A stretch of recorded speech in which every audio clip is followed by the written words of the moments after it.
Whoa, hey, are you ready for this episode of Steven's Garage 216? I am. Let's get to it.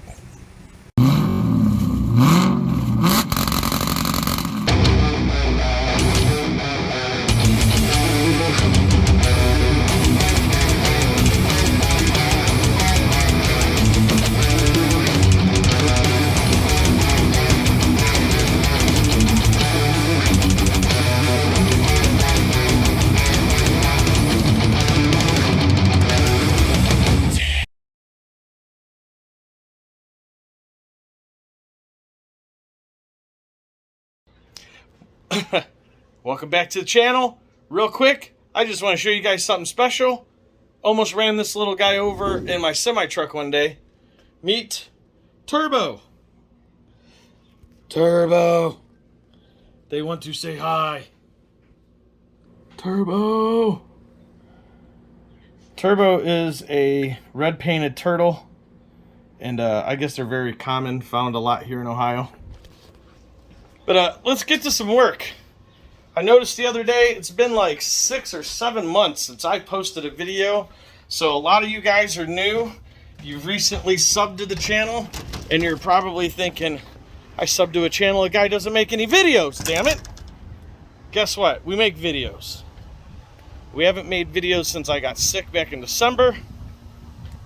And there's something new to the channel, and we're going to talk a lot about it, but as we're doing stuff to it.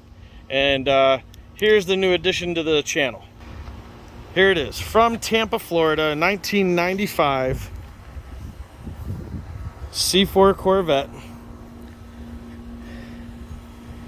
Now, this thing has been in a number of accidents just from the couple of things that I've ran into and seen checking it out and stuff like that. Oh, I forgot keys. We got to get the garage open. Hold on. All right, we got some keys. Because it's been that long, it actually hasn't been that long since you guys have seen something kind of new.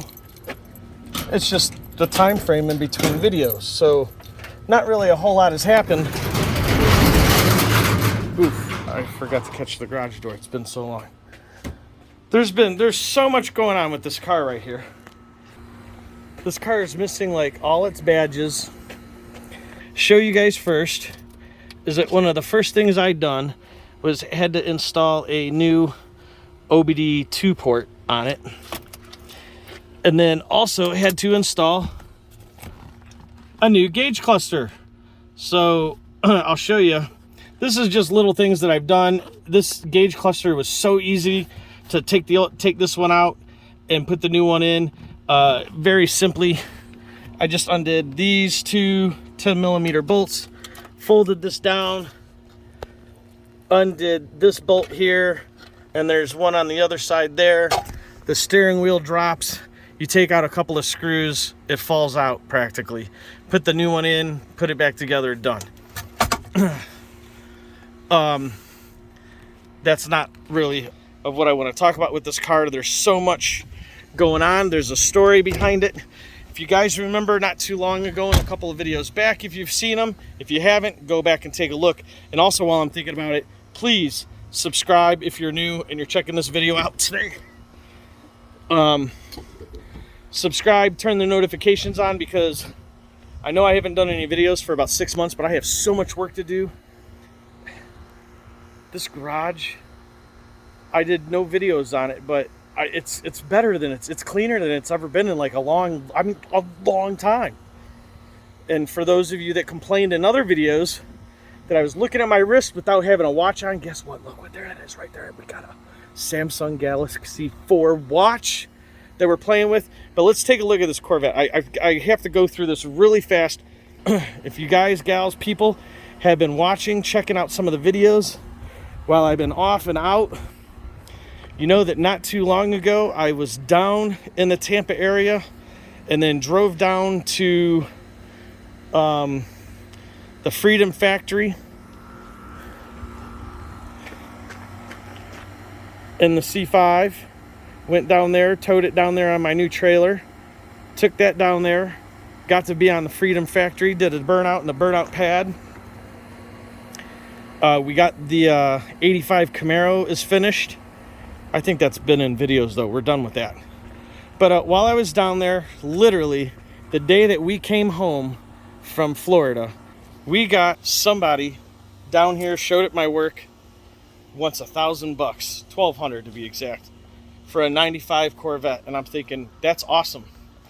What the hell's wrong with it? And apparently it's got a blown motor in it. Guess what? It still has a blown motor in it. That's part of the sad news.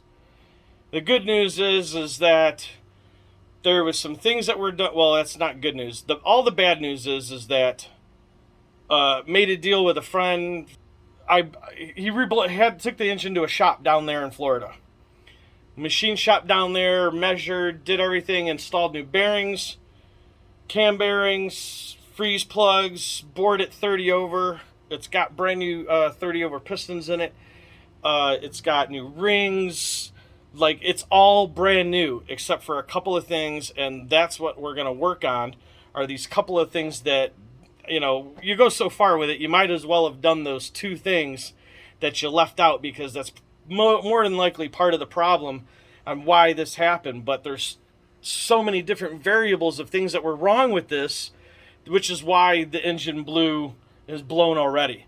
So when there was some drama that happened, ended up taking the trailer, driving all the way down to Florida with my dad, picked the car up, threw it on the trailer, brought it home. Unbeknownst to me, he goes, all you got to do is just throw the intake and top end stuff back on, plug your sensors in, get your fluids in, everything will be fine. I did all that. This thing would not fire off at all whatsoever. Now the car will start, but in hindsight, the trying to get it started portion and feeding it starting fluid and using a sprayer for gasoline, just trying to get it to fire to do something, is what it took to, you know, get it to pop and all that stuff, and figured out, okay, it's something's wrong. It's 180 out, because it's acting like it's 180 out. So too many starts. I'm pretty sure they had something to do with it. But I'm going to insert a picture here that shows the lack of pre-assembly lube used when putting the engine back together. It was not enough. So that's kind of problem number 2. Cam's 180 out, not very much lube used in assembling the engine back together, which I find out from the engine shop, a lousy 50 more bucks, and my friend could have just got the engine back pre-assembled, lubed, everything ready to go. All I had to do was drop it in the car, put the intake, plug in some sensors, and ready to go. You can't always cheap out. There's some things you cheap out on, but this is not one of them, especially when it comes to micrometers and measuring your clearances and using Plastigauge and all that stuff, and just getting everything exactly perfect and knowing that your clearances are right makes a huge deal when it comes to your rod and main bearings. Hell, even for your pistons. So another problem is found is that you can't reuse the old oil pump. That was a big no-no. Reusing old lifters, that was a big no-no. You know, so these are all things that are on him. These are all things that we're going to fix and get this thing right. So the biggest thing, we're going to get to the car right now. I'm done talking. I want you guys to please subscribe, turn the notification bells on. The videos are going to start coming a lot more than they have, and I apologize for the last 6 months. I can't tell you anything other than, you guys know, those of you who've been on the channel for a while and have been asking, yes, I'm still a truck driver. And honestly, with the way that the crazy nonsense going around all of us is going on, we're down a lot of truck drivers across the U.S. and I'm working a lot. I'm not even kidding. I'm seriously doing anywhere from 65 to 75 hours a week within 5 days. Don't get very much sleep sometimes. Sometimes I do, sometimes I don't. I'm just so worried about falling behind on stuff. Well, I'm not done with all that. I didn't quit. I would love to do this a lot more often, but the videos are going to come as they come. So I'm done blabbing. Let's get to what we really want to do and get done. We're going to get this hood apart. Seriously, I don't want to do it. I don't want to pull the motor out like he did. He left the hood and everything in. He ended up smashing the brake booster. A lot of things got broken and stuff just tore up. The wiper motors tore up from him pulling the motor out. We're not going to do it that way. We're going to get this front clip, this hood, get all this off. I have tarps and things, all duct tape. I have a new windshield to put on. Look at that. Oh, I did that out of anger. I barely went like this. I just kind of like, oh, look at that. That's how old the windshield is. This glass just is, it's been in that Florida sun. It's just, this thing is, it's garbage. Anyway, we're going to get this hood off. We're going to get all of this apart. I want to be able to do and use my cherry picker, engine puller, whatever from the front. And it'll also be nice because one of the things that should have been done and did not get done is these radiators and everything should have been pulled out. Everything should have been blown out, gum, dirt, bugs, flies, whatever's in there from Florida needs to get out of that radiator. We're going to clean and wash all that out. Get this whole engine bay up to par. Rewire loom all these wires now that I know what the problem was with the inside gauge cluster and all that. Everything's going to get done. So, sorry, I know it was a lot of babbling, a lot of talking. We're going to start getting to it. Let's get this hood and stuff off. Let's get stuff done. And thanks for watching. Thanks for bearing with me. And, you know, I've been gone for a few months, and I can't believe that I gained, I believe, somewhere about 130 or so subs just in the time that I was gone. So I'm glad that you guys are new, that have subbed and are now watching. You're here. Ugh. I'm going to be editing the hell out of this video with all this rambling. Let's get this hood and stuff off right now. All right. It's only been about, I know it's like pausing and editing videos, but for me it's only been about half hour, 45 minutes. Got the hood off so far. Got the hood off and got a lot of the front clip undone. See, it's ready to come off of here. See? So that's next, get the front clip off. I had to go through, make sure everything electrical is undone. I'm ready to pull the cooling box out with the radiator and everything in it. Not in this video, but soon. I'm going to show you what kind of chemicals I use, what to spray on it, and it'll foam up and push all the dirt and everything out of it real good. Same thing over here. 10 millimeter, and then a 13. At least that was on this car. I'm telling you, this thing has been in an accident before. There's no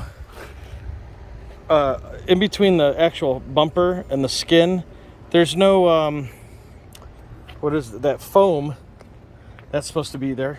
Same thing in the back. Well, I got my plate on it now, but let's see if we can take a peek this way. Nope. How about underneath? Yeah, look at that. Let's get the cooling box off. Let's get the front clip off, and then we're gonna push the engine puller cherry picker up closer to it, right up to it, and see how where the hook is at over the engine. All right, got a few more things apart.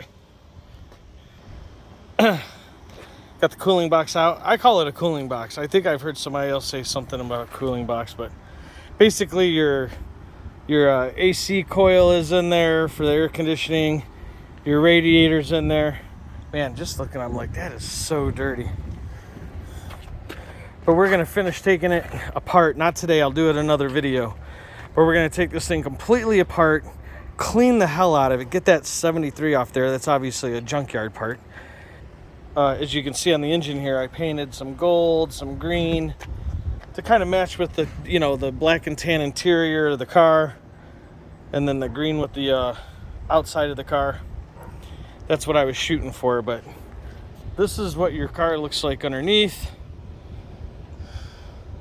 So that's about as much as I'm going to take apart from this point on. Next, I'm just going to start disconnecting a few things, just enough to be able to pull, like this right here, your alternator, AC, power steering, all that. That's one bracket. I'm going to clean up my mess here. We got this. We're going to, what I'll do is, real quick, I'm going to pause recording, but I'm going to put the cherry picker in there and see where we sit cradled over the engine now.